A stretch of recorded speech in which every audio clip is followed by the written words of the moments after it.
Okay guys, so we're doing a bit of a pond filter maintenance clean out, and as you can see there, this is probably about 3 weeks of build up here in terms of the colour of the water there.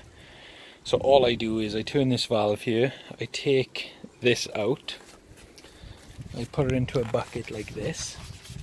Now it's very important you don't just like rinse all of that, because all of this in here is real goodness.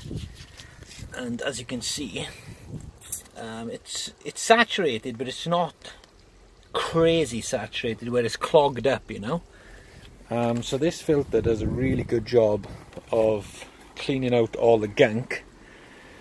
This doesn't really catch all the real fine particles. They kind of just get swilled in, swished out, you know, and I've got this filter for that job.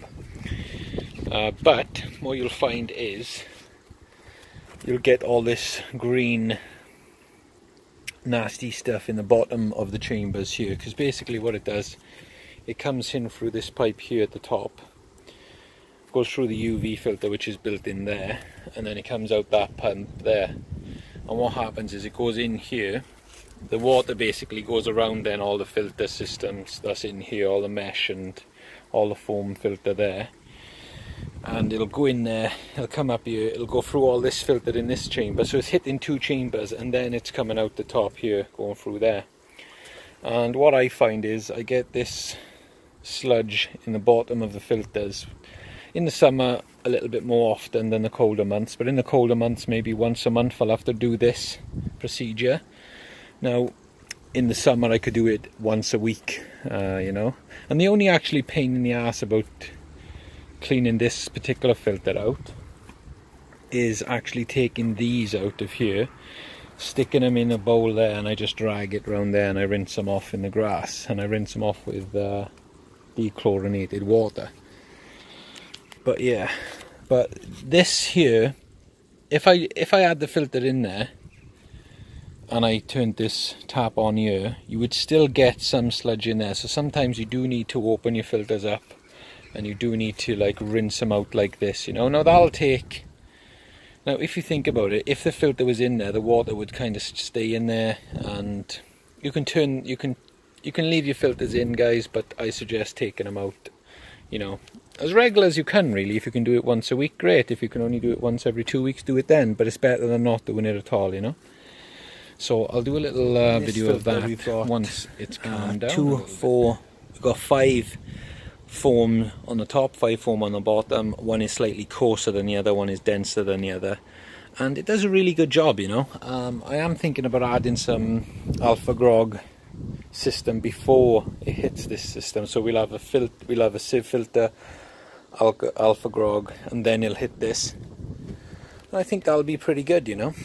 But basically to clean this, all you got to do is, I do give them a little rinse, but all you got to do is pull these handles and it squeezes all the shit out of them, and then you put it straight back in. You don't even have to rinse them, but because it's been so long, I'm going to give it a quick rinse.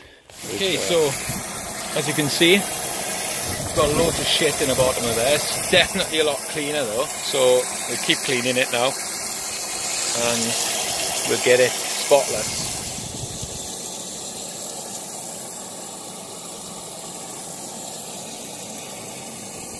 So that's how I clean out the filter properly, guys. You know, we got water like that in it, which is not what you want. And the drain plugs here are basically to assist with water changes. You know, if you want to take out like 2,000 or 3,000 litres at any one time, this is how I do it easily.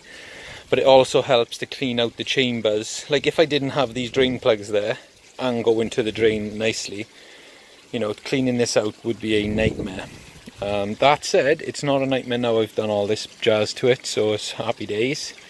And we just waiting now, and as you can see there, you can see the water is coming out a green colour, just because I didn't clean the foams out 100%, because that's not what you want to do. You don't want to clean the foams out 100%. What you want to do is leave all that goodness in there, you know, some of the bugs, all the stuff. So what I will do now is it'll clean itself out over the next couple of hours, and that should be running clean probably within the next 20 minutes or so. So yeah guys, that's basically how I clean my filter out. Basic pond maintenance, you know, nice and simple. And that's it. Look, it's running a lot cleaner already. And you know, let's see if it runs cleaner in the next. You can see it already, can you? You know, that's a lot cleaner as it is. You know, to keep the pond 100% clear with this system is possible. You just need to run your UV light to keep on top of clear. Like if you wanted to keep a 100% clear pond constantly, like look at that, it's running clear now within a minute or two. All you have to do is just change, you know, make sure you get that sludge out once a week, I would say, in the summer, maybe 2 times a week, and in the winter just keep an eye on it and see what it does. So that's it for basic koi pond maintenance today guys, and I'll see you in the next one. Thanks for watching.